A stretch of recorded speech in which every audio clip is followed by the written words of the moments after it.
Okay, Afrun, thank you for the very nice presentation. I didn't understand anything, but okay, it sounds good.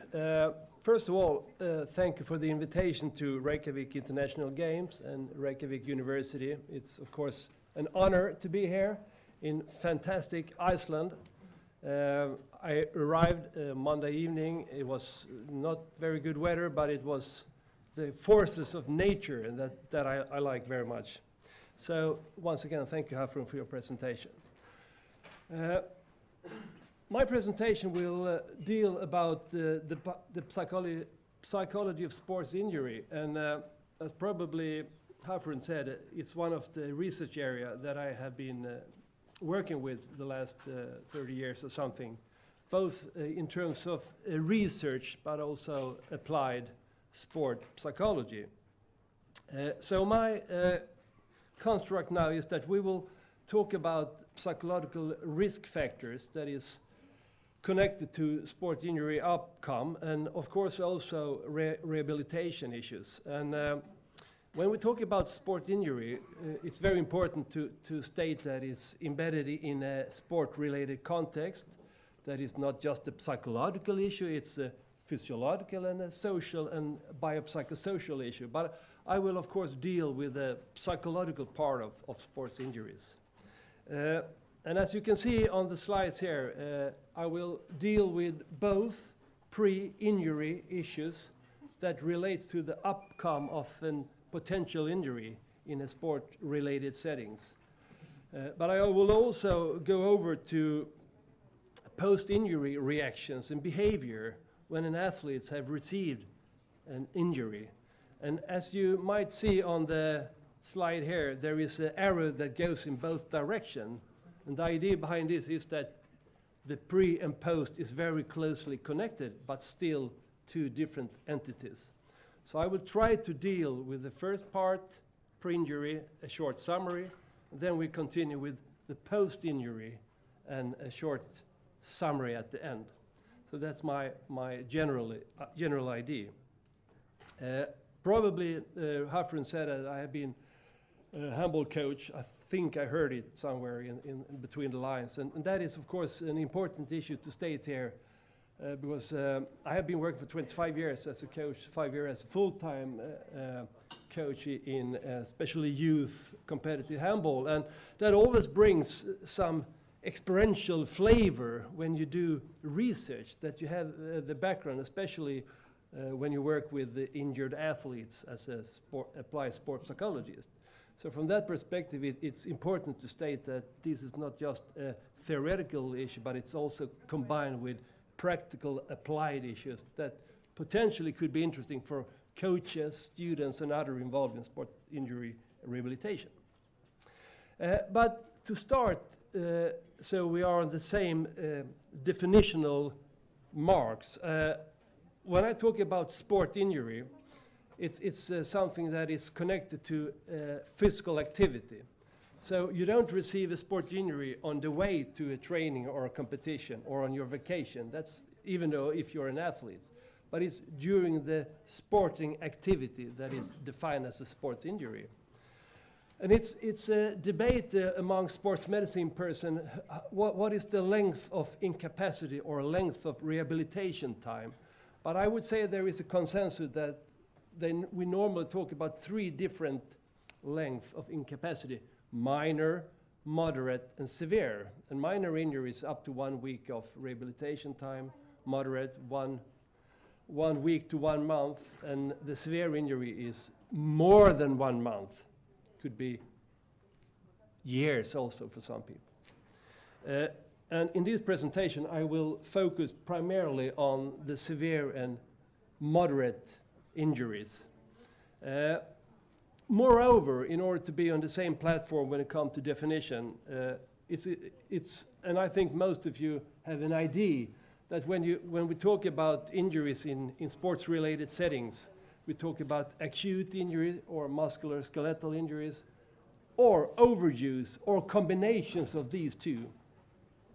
And as you can see in the photo here, an acute injury normally is a fracture or something that breaks down in your body.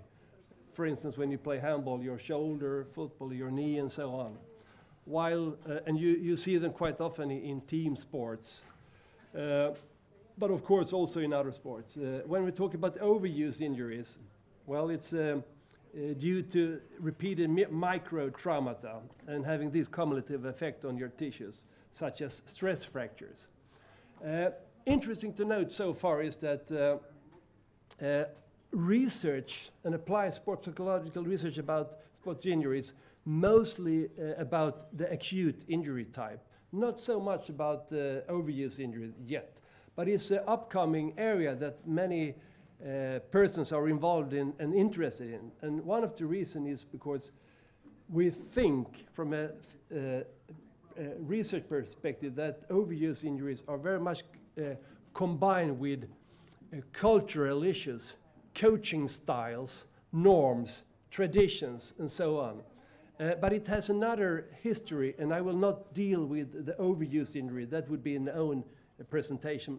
So I will focus on the acute injury ones.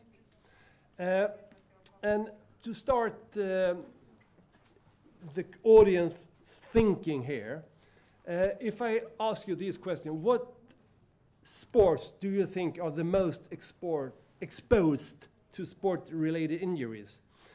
And we will take it from a North American perspective and a Scandinavian, Swedish perspective. If you would list maybe 3-4 sports do you think are overrepresented with injury, acute injury-related injury, which will this be?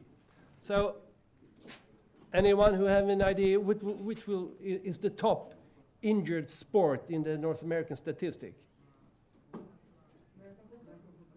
American football. Any more guess? Baseball, good. Alpine skiing, eventually. Okay, some more. Gymnastic. Yeah. Soccer, yeah. Well, we will see the statistic for the North American statistic. And you're right, American football is the first one. Wrestling is top. Basketball, soccer, baseball, yes. Somebody said that. Skiing, right. And horseback riding, a question. If you look at the, I would say the Scandinavian picture, you will get a little different picture, not completely different, but what would you think is the top sport that receive most injuries in the Scandinavian perspective?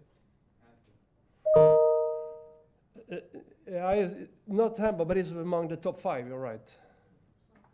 Soccer, yeah. Soccer, downhill skiing, ice hockey, equestrian, and handball. So this is the 5 most typical sports that are exposed with many injuries. And I will do some other statistic about soccer, because soccer is really a prone sport to injury. And this is statistics from some years ago. It's 20 years ago, but I think the statistic is still valid. And it says something like this, that they're looking at female elite soccer player at the highest division in Sweden, and also male soccer player. And that, as you can see, the amount of injuries is almost double the amount of players. And of course, when we come to soccer, the occurrence of injuries mostly to the lower extremes, like hip, knee, foot, ankle, and so on. Most of the injuries are acute ones, two-thirds of the injuries, I would say.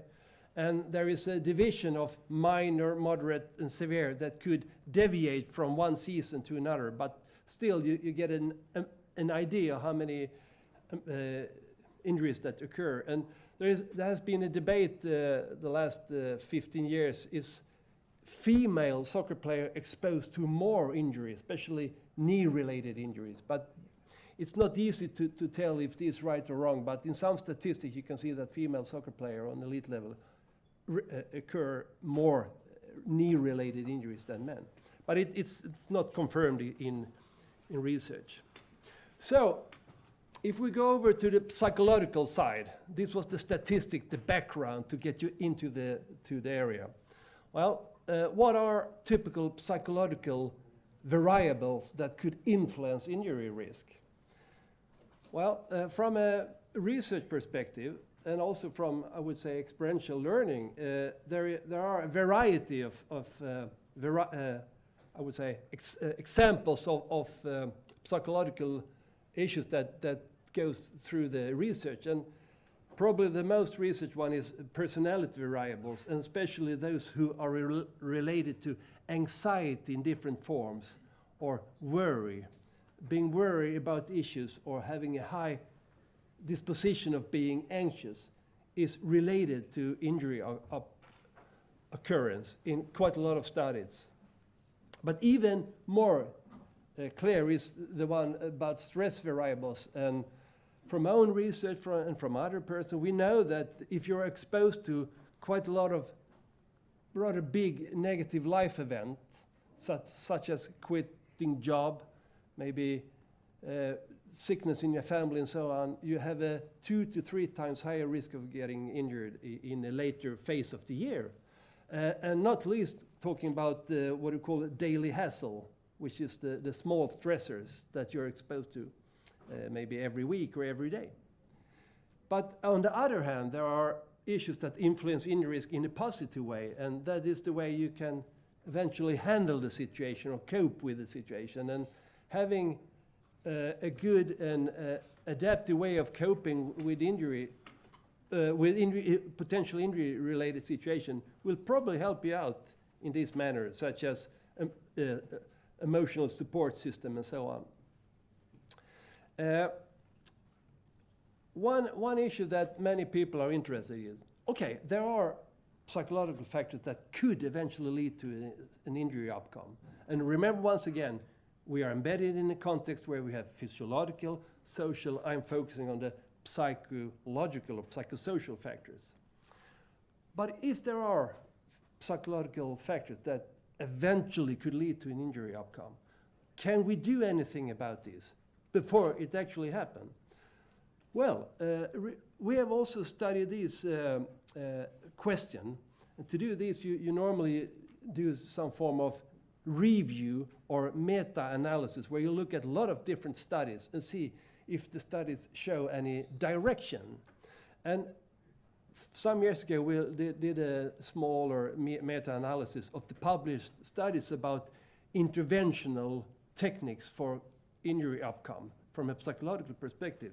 And what we could see quite clearly is that if you put effort working systematic over time, it could be a month or a 2 month or half a year, you will most likely receive a positive result in terms of fewer injuries in your sport. So from that perspective, it's quite interesting to see how could an intervention look like from a psychological perspective in a sports setting. And I will present one of the studies we did with junior elite soccer player, academy player on a very high level, the age of 17, 18 in Sweden. And the idea here was that we would like to test a mindfulness-based program to reduce the amount of injuries in this age group of highly talented, potentially professional soccer player.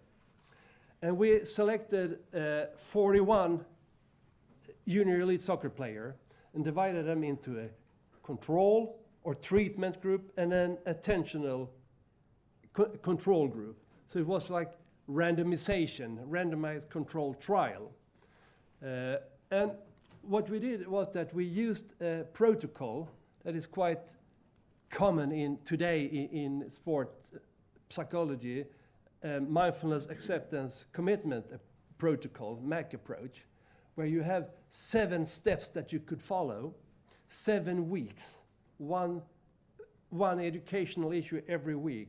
And the education for the treatment group was very much about learning to accept the situation as it is, the psychology of acceptance, but also to what you call cognitive diffusion, where you let thoughts come and just pass the way through your head. You do not dwell them. And of course, also value-driven behavior. And working with these quite, I would say, not easy, but the systematic approach. After 7 weeks, we received in this study a quite big difference in the treatment group versus the control group. Almost a 50% reduction of injury. Even though it was not statistically correct, it was have a high medium effect. And that is, in my opinion, quite interesting. And it's an example how you can work systematic over time to reduce injury in different sport settings. So just to sum up here so far, before we finish this part, and of course you will have a chance to ask questions at the end, that's for sure. But we know pretty well, and everybody here who work as a coaches and work with sport, that sport injury happen quite regularly, even though it's a team or individual sport. It happens basically all the time, especially on competitive and elite sport, but unfortunately also on youth sports setting. And we know that some psychological factors are clearly related to sport injury occurrence. And the one who we know have best evidence is about stress level and performance anxiety. These two are very well researched psychological issues. We also know that if you commit to a program where you work systematic over time, you could eventually end up with a quite positive, or I would say mostly positive result, which me and my colleague quite often educate sports medicine personnel, physiotherapists, about this result, and they are always very interested to know more about it, for sure.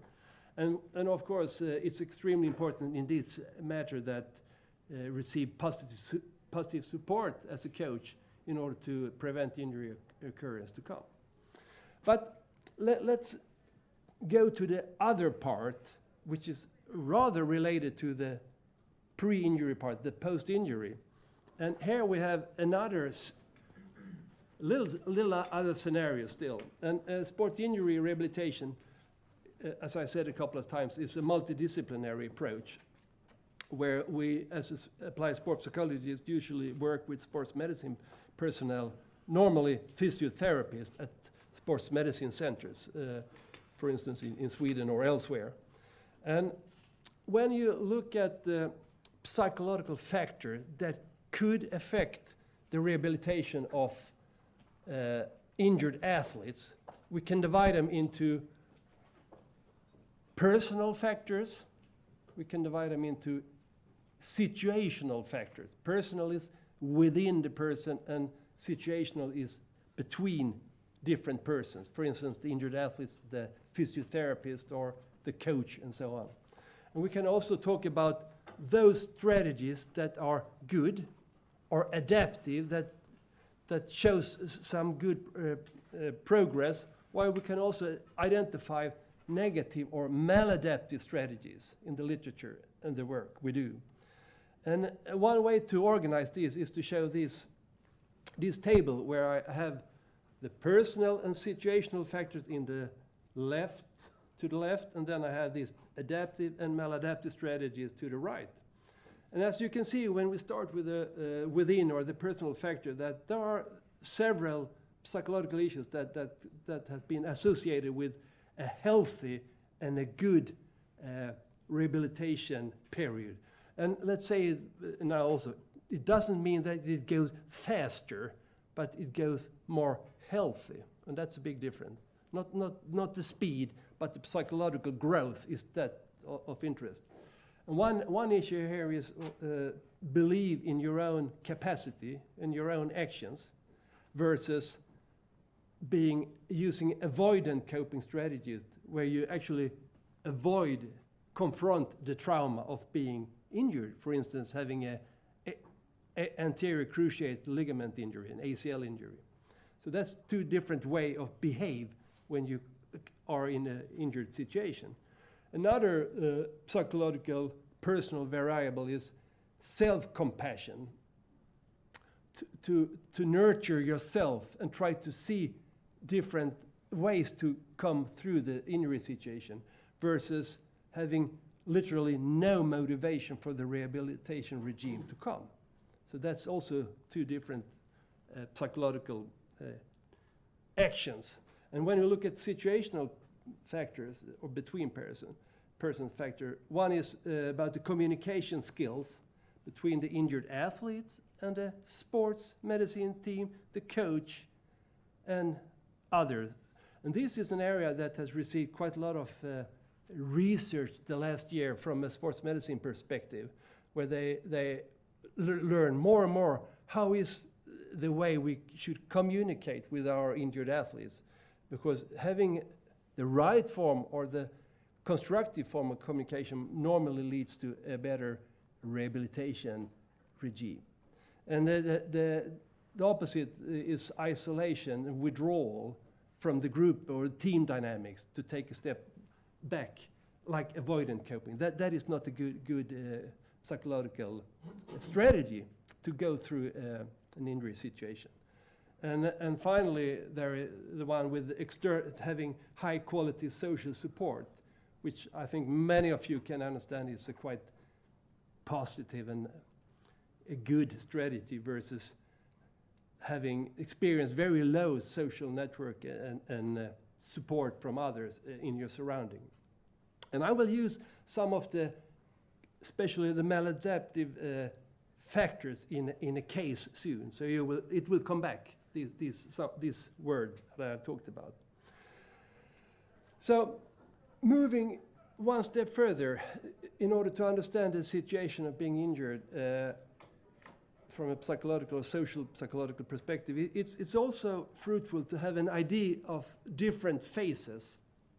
And there are quite a lot of theories, systems that try to capture this quite dynamic phase where an athlete gets injured and the way back to sport or play again. And one way to see this is to use three different phases. The reaction to injury phase in the beginning of the rehabilitation phase. The reaction to rehabilitation, which is in the middle of the rehabilitation. And the reaction to return to sport, which is the third and last one. These three phases are good to have in your mind when you eventually will help an injured athlete coming back. Because the critical part, in my opinion, is to the reaction to injury phase. Because if this goes wrong, there will potentially be a problem later on in the rehabilitation. So coming back to this case, that is an aggregated case, meaning that it's not 100% valid for everyone, but put together, it's a realistic scenario. So we have a girl, Kim, and she's 19 years of age, and a very talented football player, soccer player, and she just moved from the small country to the big club in the bigger city, because of her talent, of course. The fact is that Kim, when she moved, just some few weeks later, had a major injury, the first one in her career, and a knee injury, ACL injury, anterior cruciate ligament, while practicing for the upcoming national championship. Kim go through a successful operation and start her rehabilitation period. And according to her physiotherapist, she needs at least 5 months, probably longer, we don't know, before she's ready for play. So that is the background situation. Talented young woman moving from the small club to the big club, receive a big major injury. So the psychological part here, well, at the very beginning of the rehabilitation, Kim doesn't feel very happy about the situation, which of course is natural, but also have very unclear vision how to proceed in the phase. Maybe because this is the first time she have occurred this kind of injury. Since she moved from a small to big city, she had a limited social network, especially outside the soccer team. And the contact with her coach is not as good as it could be. It's a bit distant. So it's a problem situation, of course. It seems like Kim have major problem to accept the situation as being injured. And she also have a feeling of being a burden for the team, guilt feeling in this situation, because she was supposed to be the talented and good injection to the team. After some week, the treating physiotherapists say that Kim is not advancing in her rehabilitation. There is something with the mental state. And of course, if you don't believe that you will heal, it will be a problematic situation. So if we put this case or this aggregated scenario back to the framework that I showed you before, you will recognize different psychological features in each of the three phases.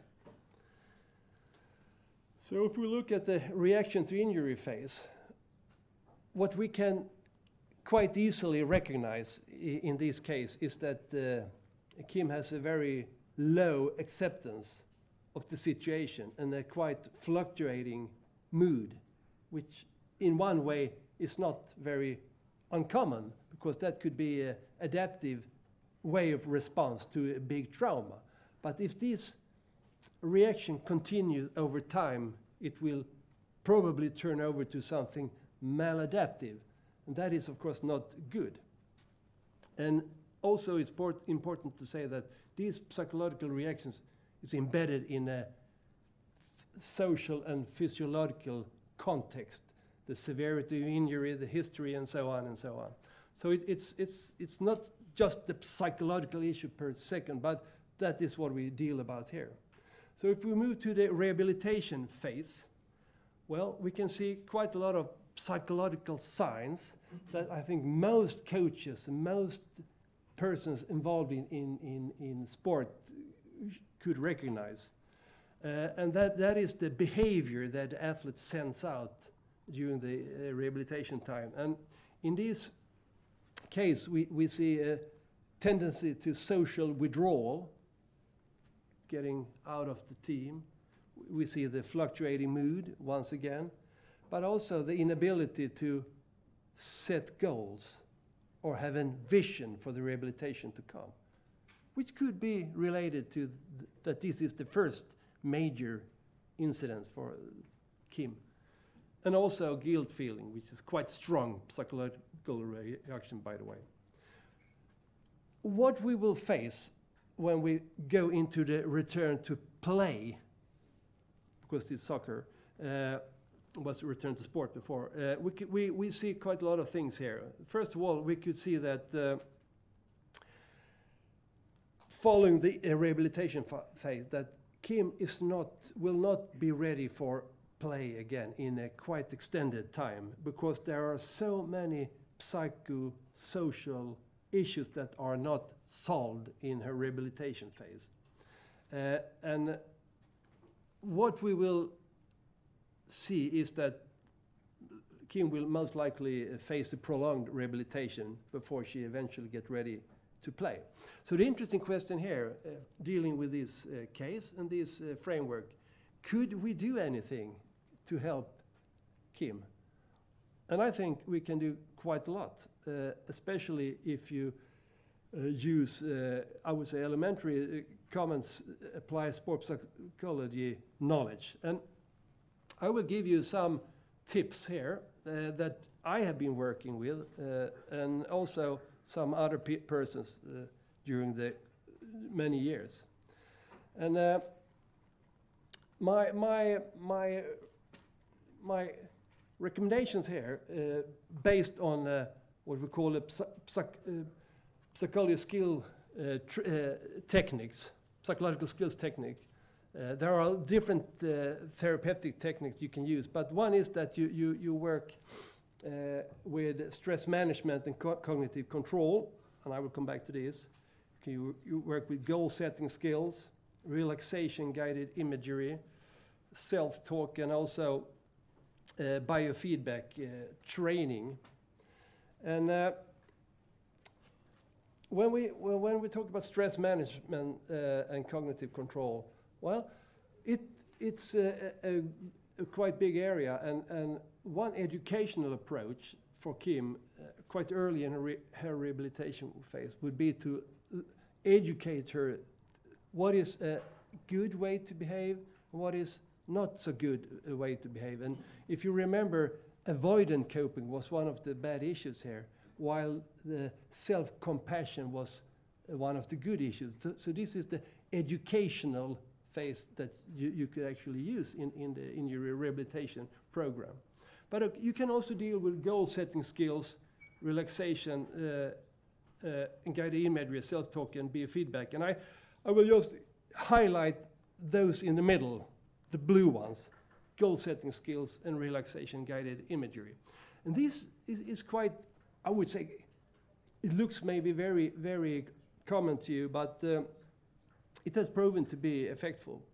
And one is using the target approach that quite a lot of persons or sport psychologists have used, where you work distinctively with the injured athletes and put goals that are manageable and goals that are connected to the daily activity. If you're long-term injured as Kim, 5 months at least, or even more.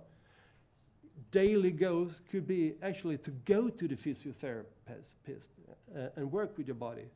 You put monthly goal that you have gone the first 10 weeks maybe, or 4 weeks, if it's 1 month, in order to raise your self-confidence.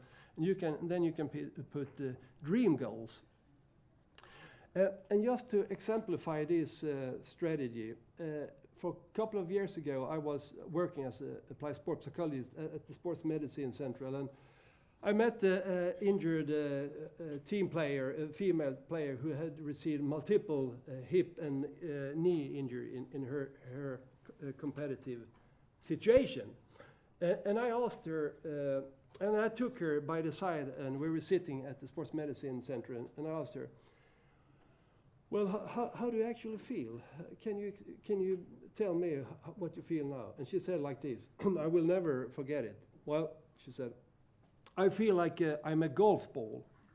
Okay, interesting, can you continue? Well, first of all, this is a golf club, small one. I got a hit from the left, and then I got a hit from the right, and I go up in the air and fall down on the grass and roll.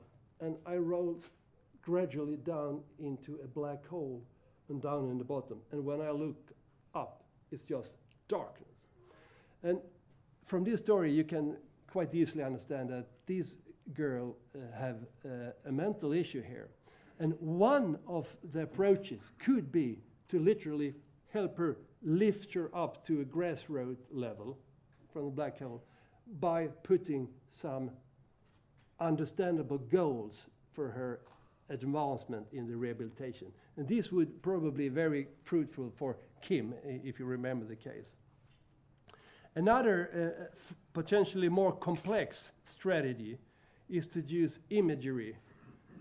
And imagery could be used in many different phases of the rehabilitation. It could be used pre-operative, before the operation is scheduled, 1 or 2 or 3 weeks before.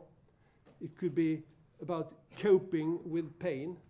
The initial phase usually is connected with a lot of physical pain or psychological pain. You can work with healing imagery in the center of the rehabilitation period. And when you eventually move to the last phase, return to sport, return to play, you start with performance imagery. See yourself actually doing what you would like to do on the pitch or the grass. So this is different way that we have constantly worked with injured athletes, not just in my research team, but also in other international research team, using combinations of strategies to tailor the situation of that injured athletes. So I think my time is almost about to end here, but I will just some few recommendations to help long-term injured athletes. And they are very generic, I understand that, but one would be being a caring, compassionate, and non-judgmental person in the person's life is a powerful stress reducer. And stress is a major issue during rehabilitation period. So being a listening person who actually try to understand the injury from the injured athlete's perspective is one key issue. Another one is to be aware that not least young athletes could have a very high motivation, a very strong athletic identity, and a very strong passion for the sport. And when this passion or identity eventually cracks, it could be a major fall. So you have to be aware and be especially careful with these persons who have a very strong athletic identity. And of course, to work on your communicative climate, as the sports medicine results showed before. This is also a very important issue, in my opinion. Okay, I said I will end up here and giving you a chance to ask some questions. And I also started that said I'm so fantastically proud to be in wonderful Iceland, and so I was inspired by taking. I didn't take this photo myself, but I took it from the net. But fantastic. So, is there any questions or reflection about this presentation? You're free to ask them. If we have 1 minute more to go. One more time the imagery. It's like 2 sections back. I think the first one and the third one. First and third. Can you repeat the question for the stream? So just repeat what you said. Okay. Yeah, just explain the number 1 pointer and the number 3 one. Okay. So the question is, can you explain what is preoperative guided imagery and what is healing imagery 1 and 3? During a rehabilitation period. An example of preoperative guided imagery is that it's like this. You know that you will, if let's say if you have surgery for an anterior knee injury, you know pretty much what is coming up. The doctor have probably told you what will be happen here, and in order to strengthen your confidence going into the surgery situation, you could use relaxation training and see yourself in a self-compassionate state in order to be fully prepared for the operation to come. So that is in a very short answer to your question. The third one is about conquering the thoughts that you have during usually the mid of the rehabilitation time, because there could be many doubts about will you ever come back, or will I ever be physically strong as I was before? And this is dealing with healing imagery that will eventually lead to the fourth phase, that you see yourself practicing sport, even though you cannot do it, of course. Okay. Yep, tack.